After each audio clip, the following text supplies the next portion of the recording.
Welcome to the Soft Life with Sadie Baddies. Sadie Baddies is the antidote to mental health stigma, and this podcast is hosted by yours truly, Priscilla O. Agyeman. We are a virtual sanctuary centering Black and multiracial people, and we prioritize the mental and emotional nourishment that is the foundation of collective healing in our communities. Thank you for being here. Happy Monday, baddies. Welcome back to the Soft Life. I hope that you had a chance to listen to last week's episode, which was all about protecting your peace on social media. If you didn't get a chance to listen to it, don't worry, you can always come back to hear it when you're ready. But I know that this episode resonated with a lot of y'all, so please keep listening, sharing, downloading, and I want to know your thoughts. Have you taken a social media break? Do you feel overwhelmed by social media sometimes? And let's start a conversation about creating more of a wellness practice around social media.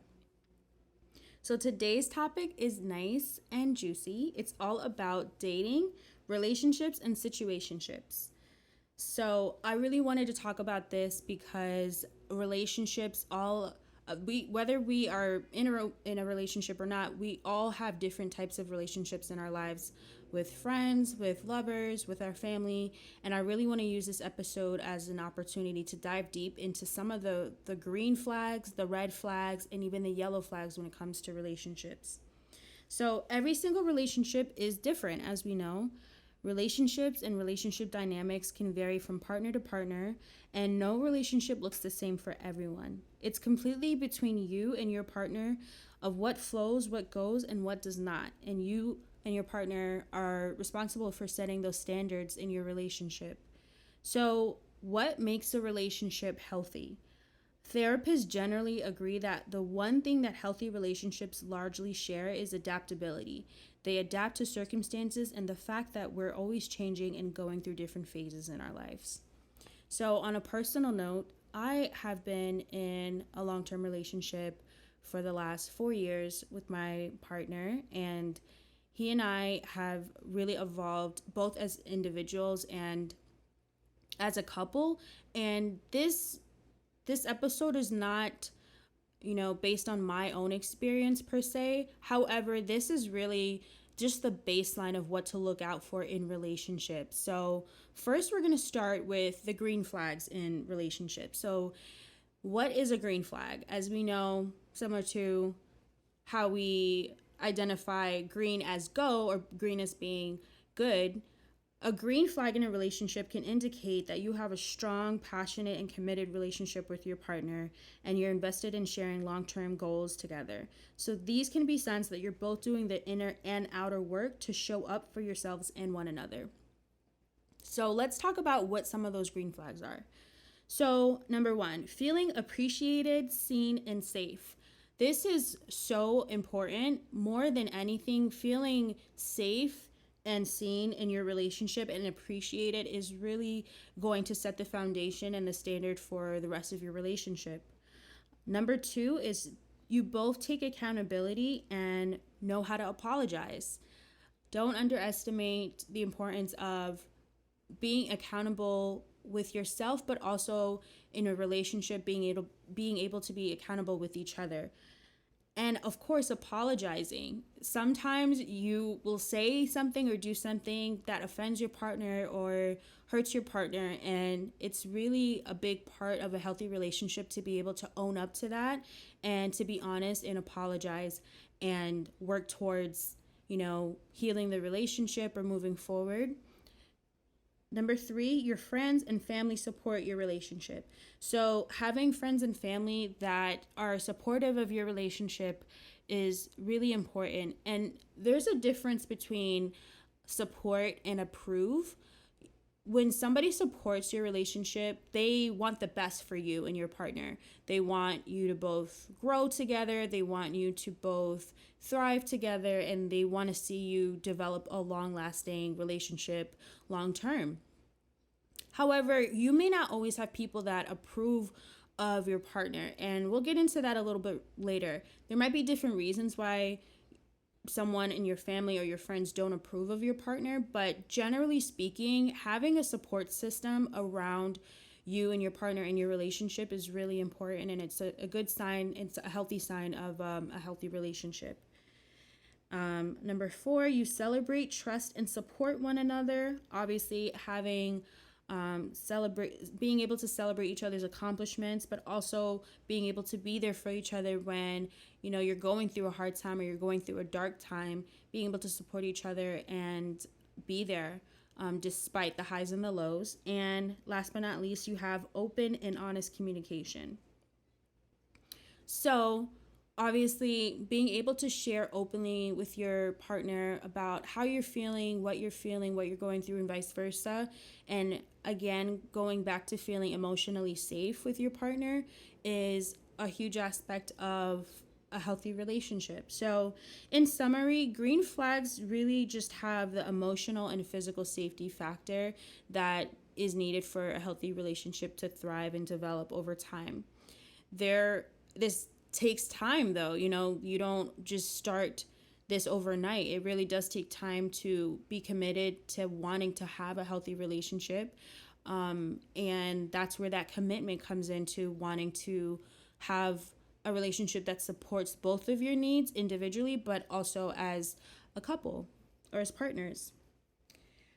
Okay, so let's get into some of the yellow flags in a relationship. So a yellow flag in a relationship doesn't necessarily mean that the bond is doomed or will fail or you're going to break up, but it can definitely show you that there's some areas in your dynamic that might need more work or more attention. So often, especially in long-term relationships, partners can experience moments or periods of plateau, which is essentially when you're in a relationship with someone for a long time, 3, 4, 5 years or longer, and there's just a sense of slight boredom. It could be that you're not as excited to be around them, or you might feel more annoyed around them than usual, but you still love them, you still care about them, you're still doing things together and supporting and growing with each other, but just there's not as much passion as there was before. And that really is because you're so familiar with this person that it's not as exciting, because you already know what they're going to say, you know what their favorite color is, you know what they're going to order for dinner. So that sense of excitement that you once had when you were just getting to know each other is not really there anymore. However, that doesn't mean that there's not chances to rediscover each other or reignite that spark. So let's talk about some of those yellow flags. So number 1 is feeling like your relationship is boring and stagnant. So as I mentioned, with this plateau period, couples or individuals in a relationship can feel just like a lack of passion, a lack of excitement from the relationship. They might just feel like, oh, I'm just doing the same thing over and over again, or we're going to the same restaurant we always go to, or not doing anything exciting. And that can really just make you not feel motivated to continue the relationship. Number 2 is not spending as much quality time together.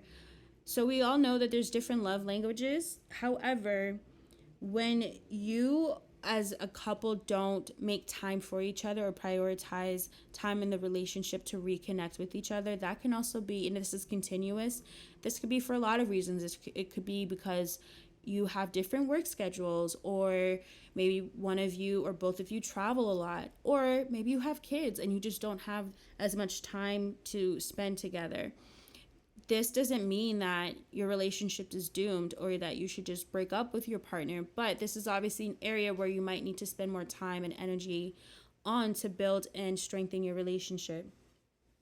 Number 3, you're seeking excitement or attention from others.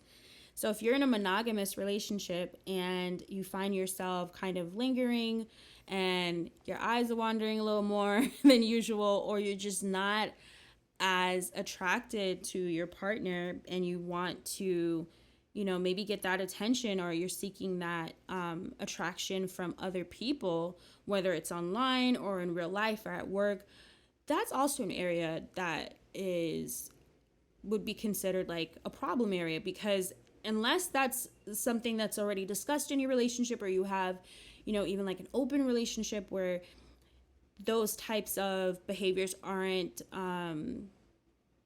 criticized as heavily, or they're not demonized as something that's negative. However, if you're in a relationship and it's monogamous and you're really focused on just having that person's full attention, but you find yourself wandering and always contemplating, well, what if? That could also be a topic of conversation that you might need to bring up with your partner, or vice versa. And obviously this is where, if it's not discussed, you could actually end up having a disagreement about where your relationship is going. However, this is all information for you. So if you find yourself doing that, take note of it. Keep in mind that, okay, maybe this is an area that I need to talk about with my partner, and we need to figure out what's best for us so that you're not misleading anyone at the end of the day. And number 4 is your sex life just feels more blah than usual. So if you are usually really intimate with your partner, and you are passionate with them and you share a lot of intimacy, but for a period of time it's just not felt like that, or you're not as aroused or attracted to them, unless this is something that you're actively trying to work on together with your partner, and you're both trying to make this spark reignite, this could also be a problem area if just left unaddressed for a long time. And the issue with just leaving things as it is and expecting it to get better is that it's not going to get better unless you really work on it. And a lot of couples go through this, a lot of marriages go through this, a period of just what they call a dry spell. And the dry spells are actually normal. They're not necessarily a bad thing. However, if it's not being worked on together, one person can really start to feel guilty, or another person can really start to feel rejected. So those feelings of rejection, guilt, shame, embarrassment, hurt, all of that is disappointment. Those feelings are really heavy feelings to carry in a relationship for a long period of time. So this might be an area where, think about ways that you can explore and reignite that passion. And whether that's going to therapy and going to couples therapy. Even if you're not married, there's couples that still go to therapy together because they are invested in their relationship. And last but not least, you feel like you're more focused on the negatives of your relationship than the positives. So if you actually take time to write down a list of pros and cons in your relationship, if you're hyper focused on the negatives and you just feel like the negatives outweigh the positives in your relationship, again, these are times it's probably a good idea to have these discussions with your partner and really, ask them, hey, I'm feeling like this. Are you feeling this way? And if they are, they're not, that's where you can start to have these conversations and have more clarity about what you want from your relationship. Do you want to keep working together and, have a breakthrough so that you're on the same page again? Or maybe it is time to separate. So, in short, yellow flags require the relationships to make some changes and adapt. Again, it does not mean that your relationship has failed or that you should just cut this person off and say, okay, this is it, I'm done. But everything that I mentioned in this area is these are signs that you will need to put a little bit more time and energy into focusing on these areas. Also, I don't know if you hear the rain in the background, but if you hear some rain sounds, it's because it's raining outside. It's actually kind of nice. Okay. And lastly, let's talk about the red flags. So we all know what red flags are. I mean, there's Twitter threads about red flags. There's memes about red flags. We all know what red flags are in relationships. Sometimes, although they can be funny or comical or superficial, red flags are actually things that you should pay attention to. And these are indications in your relationship that you and your partner are contributing harm to each other, whether that's mental, physical, emotional, financial, or sexual, towards each other. So these signs may also indicate that the relationship has run its course, and it is a good time to consider cutting ties in this relationship. So this is when you're kind of in the danger zone of your relationship, especially if this happens on a regular basis. So number 1, having controlling or manipulative behavior. If your partner is telling you what to do on a daily basis, what to wear, who you can speak to, how you speak, and how to spend your time, that is controlling. That is manipulative behavior, because You deserve to have the autonomy and the agency to do what you want with yourself and your body. However, if you have a partner that is telling you and restricting you in this area, or making you feel guilty for doing things like talking to other people, your friends, your family, coworkers, and making you feel guilty or ashamed or threatening you, like, that is not okay. Number 2 is lack of trust and accountability for action. So if your partner repeatedly shows that they don't trust you and makes you feel guilty, even when you're being honest, that really has less to do with you and more to do with them, as they are not able to fully be vulnerable and also be able to trust you in the relationship, and vice versa. So in addition to that, not having accountability for their actions. So if your partner, does things to harm you or offends you or belittles you, but doesn't take accountability for it, or acts like you're crazy and gaslights you, that is also a red flag, a huge red flag. And that is also a sign of emotional abuse. Number 3, so having irresponsible, unpredictable, or irrational behavior. So when you have a partner that just does things without any regard for your feelings, whether it's just like, say they just disappear and they're out and they're just like, I don't really care, I don't really need to answer to you, or they're just, making huge purchases that affect both of your finances without really, having an open discussion, like, hey, I think, especially if you share finances with each other, I'm specifically speaking about couples that share finances or are married. If you are making really huge decisions in your life without at least talking to your partner about it, even if they don't agree with it, but just having a discussion, it can come across as kind of, irrational and impulsive. And I want to also mention, sometimes people that do, struggle with mental health issues might have a tendency to have some of these behaviors. So I just want to clarify, I'm not speaking in that regard. I'm really speaking about a continuous behavior pattern where you are just completely disregarding your partner's feelings or their input in decisions that affect both of you. And number 4, abusive or violent behavior of any kind. So this goes from emotional abuse, this goes from physical abuse, financial abuse, taking advantage of you and your body, of your resources, being violent towards you, yelling at you, screaming at you, calling you names. That is unexcusable. That is not okay. And a lot of people feel like because they're in relationships that have been, maybe you're in a long-term relationship and this person has always treated you like that. That does not make it okay. And I need everyone to just understand that it's not about how long you're with someone, it's about how they treat you. So it doesn't matter if you're with somebody for 5 years, 6 years, and they've only done it once, they can always do it again. So it's important to know and have those red flags, and to also have a support system where, God forbid, if that were to happen, you have somebody to talk to and you have somebody to speak to. Last but not least, obviously, violating boundaries and ignoring communication. So stonewalling is when you completely shut down towards your partner and you're trying to speak to them and they just refuse to speak to you. And maybe this happens after an argument and they just shut down.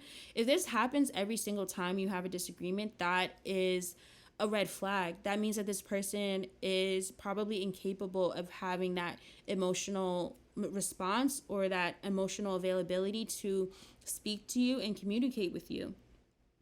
So when you have someone that's just completely shutting down or just ignoring your calls or texts, again, that really doesn't allow a lot of room for growth or change in the relationship. So also violating boundaries. This could be financial boundaries, physical boundaries, emotional boundaries. It could be going through your partner's phone without, asking them or them knowing about it. It could be, your partner touching you in a way that doesn't make you feel safe and comfortable. And just because that's your partner you still require consent, and you still require softness and safety in your relationship, no matter how long you've known your partner. So these are all red flags And in summary, red flags show that the relationship is unstable and not the healthiest long term. Also, if any of these red flags stick out to you, or even if one or two of them have happened or are currently happening in your relationship,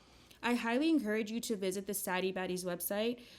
It's saddiebaddies.com/resources. And on our resources page, we have a list of resources, one of them including resources and information and hotlines for people who are in violent situations of any kind. So I really encourage you, if you know someone or you yourself are going through something like this, to check out our resources and just know that there's support, because you deserve to have a healthy and safe relationship. Okay, so this is what I think is helpful in terms of dating. So when you're dating somebody and it's new, it's fresh, it's fun, there are some questions that you can ask yourself before you really start to spend a lot of time with this person. So here are 3 questions to ask yourself before dating someone new. And by dating, I don't mean just talking or texting. I mean actually going on dates. So number 1, am I curious about this person's journey and growth? Does this person, that you're talking to or you're dating, are you curious about where this person's journey is? Are you curious about where they're going in life? Or does it really not interest you at all? If you're not even interested in this person's growth or like just their journey in general, it's also a good way to ask yourself, well, why am I speaking to this person? Why am I giving this person my time of day? Why am I spending so much energy talking to this person and hanging out with them if I'm actually not genuinely interested about where they're going in life? And that might seem like the bare minimum. However, I do think that sometimes we can get caught up of talking to people out of boredom. If we're just bored or we're lonely, you might just end up talking to someone that you're like, I know this person is not compatible with me and I really actually don't care too much about their trajectory in life. However, they're going to fill up my time. They're going to make me feel less lonely. That's why that should be a question that you ask before you really commit to dating someone, maybe for the long haul. So number 2 is, what triggers might I have that might come up if I become intimate emotionally or physically with this person? So say, for example, you're just fresh off a breakup and then you decide to go back into dating. There might be some triggers that you haven't even addressed yet before you start dating this person. If maybe in your last relationship, your partner was unfaithful to you, or they didn't appreciate you, or they disrespected you, are there certain triggers that are still really fresh wounds? And are you going to carry that into this next relationship or this next talking phase with this person? And if so, is that person emotionally ready and available to hold space for you? This is a question I include because, again, I think sometimes when we move out of fear or we move out of pain, we're not processing the trauma that we've been through. I personally, before I met my partner now, when I was single, I went through a period of time of not dating anyone, not talking to anyone, because I was hurt from one of my last experiences with dating, and it hurt me so much that, and again, I wasn't in a relationship. However, it hurt me because I let my guard down, and then I was really disappointed at the end. I was really left feeling confused. I was left feeling really just frustrated. And I took that time, instead of jumping into another, situationship, because truly that's what it was. It wasn't a relationship. But before jumping into dating someone else or going into another situationship, I spent time dating myself. I really spent time learning who I was as a woman. I took my time learning about what I liked, what I don't like, what type of man do I want in my life, what type of person do I want holding space for me and spending time with me. I learned so much about myself. I literally would go to concerts by myself. I went to parties by myself. I would take myself out to lunch. I dated myself.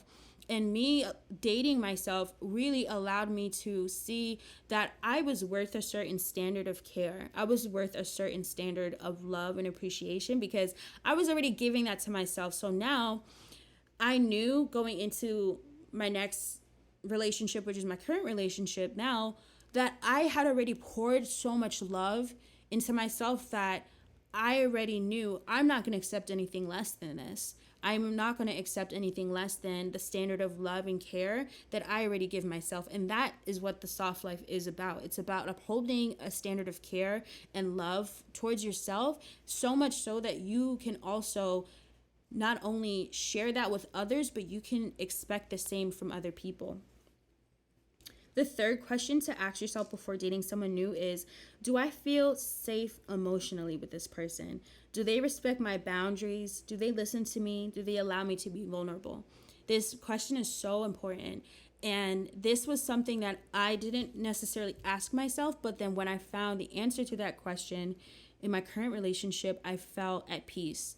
My partner makes me feel so safe and seen and appreciated. And that was a feeling that I never had received from my previous dating experiences before. When you find someone that makes you feel physically safe, but also emotionally safe, where you can let your guard down, you can be vulnerable, it really allows you to not have to have this like super resilient exterior all the time, because I'm already born with that, being a Black woman. I don't really have a choice but to be strong, but to be resilient. So having a partner that gives me the space to be me unapologetically, vulnerable in all phases of myself, in all aspects of who I am, not just the good part, not just the presentable part that most people see, but all parts of me, that is emotional safety. Okay, and you may get responses that you may or may not like. So you'll have to, the whole point of asking yourself these questions is to do some self-reflection. And, if some of these answers are like, maybe I need to work on this more, that doesn't mean that you necessarily need to like cut yourself off from meeting other people. I think that finding a partner or settling down with a partner or dating someone long term should be a fun experience. So it might take time, but don't let these responses discourage you from, just something organic happening anyway, if that's the case. So now here are 3 questions to ask the next person that you're dating. And again, dating meaning that you are like on the path to having possibly a relationship with a person. It could also just be somebody that you have been on several dates with and you're getting to know on a deeper level, but you're not necessarily going in the direction of a relationship just yet, because there's kind of this in between where you're talking to someone, you're texting, maybe FaceTiming, and then you go on dates, you hang out, you spend time with each other, and then maybe there's this phase where you decide, okay, like we're not going to date anyone else, but that's kind of before you're officially in a relationship, like in a committed relationship with this person. So these are 3 questions to ask the next person that you're dating or seriously considering dating. So number 1, a good question to ask is, what examples of healthy love do you have in your life? This question will reveal a lot about what healthy love means to this person. It'll also let you know their baseline of what does healthy love mean. And they can even answer this question. Number 2 is, how would you describe your relationship with yourself right now? This question really gives you insight into how this person sees themselves, because how we see ourselves really does affect how we see other people and then how we treat other people. So, ask this person, how do you describe your relationship with yourself right now? And really listen to what their response is, because it can reveal a lot about where they are in life, where they are in terms of their healing journey, if they're on a healing journey at all. And I think that's useful information at the end of the day for both of you. And number 3 is, what did your last romantic relationship teach you?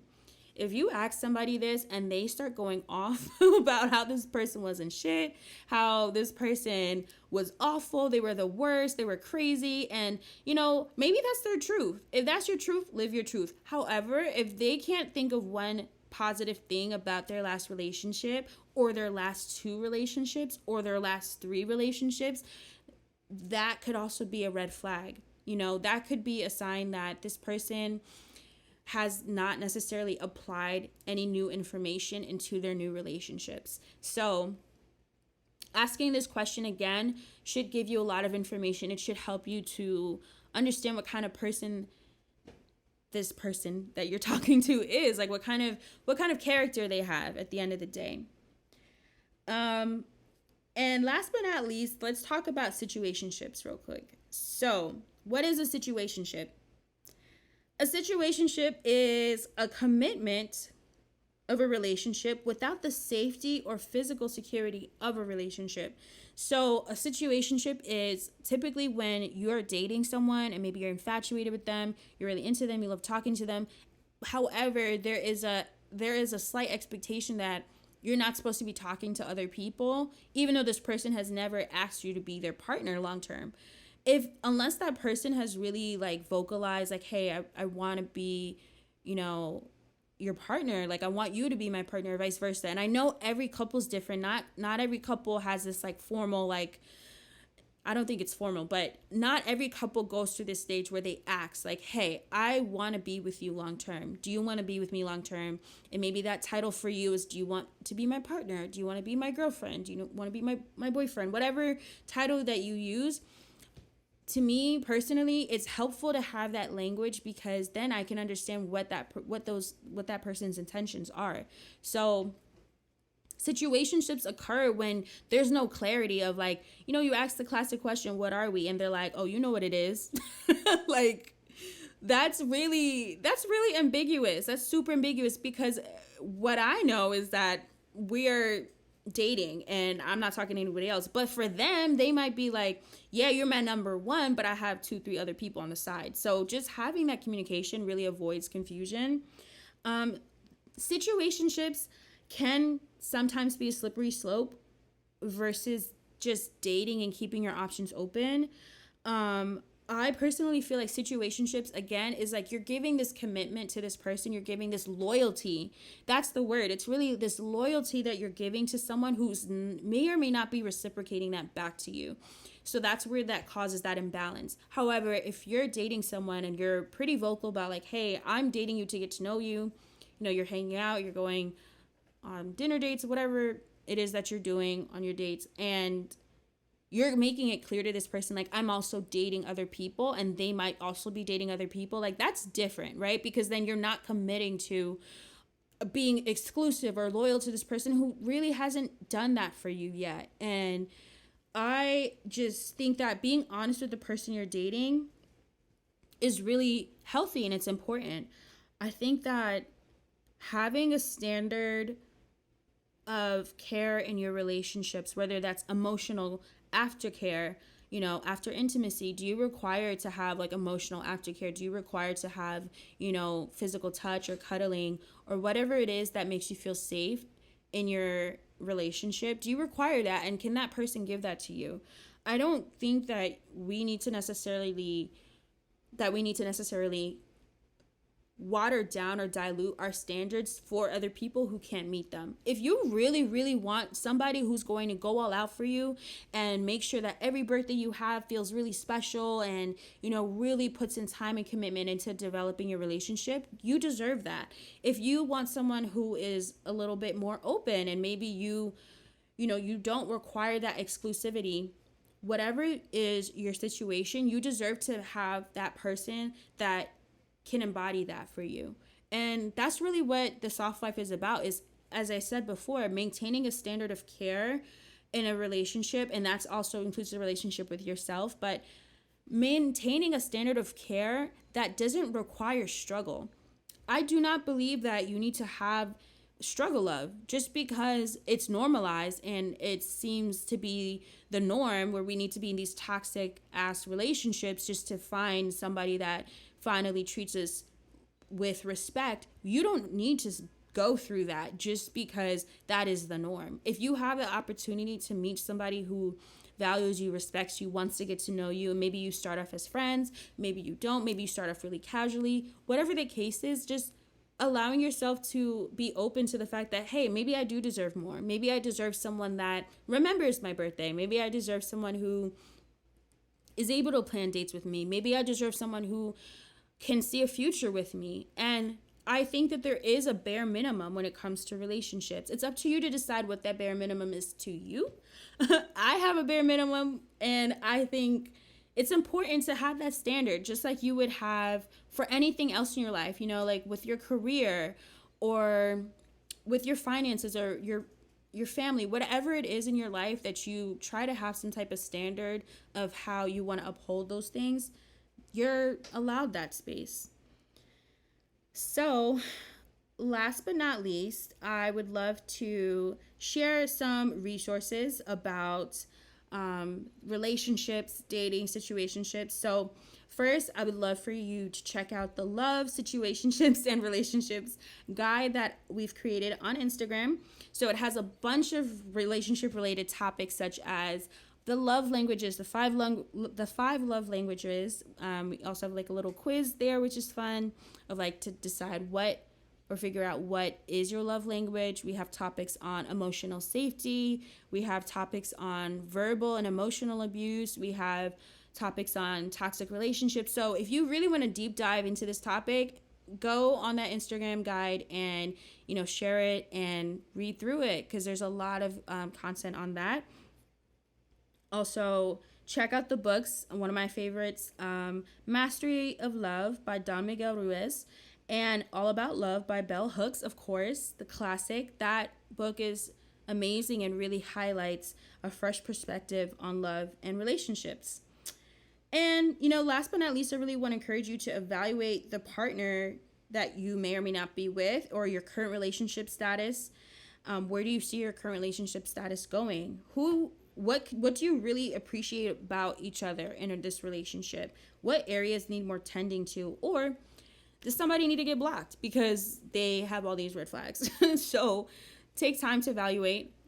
And last but not least, I'd love to shout out one of my favorite podcasts, Well and Good, which is produced by Taylor Camille.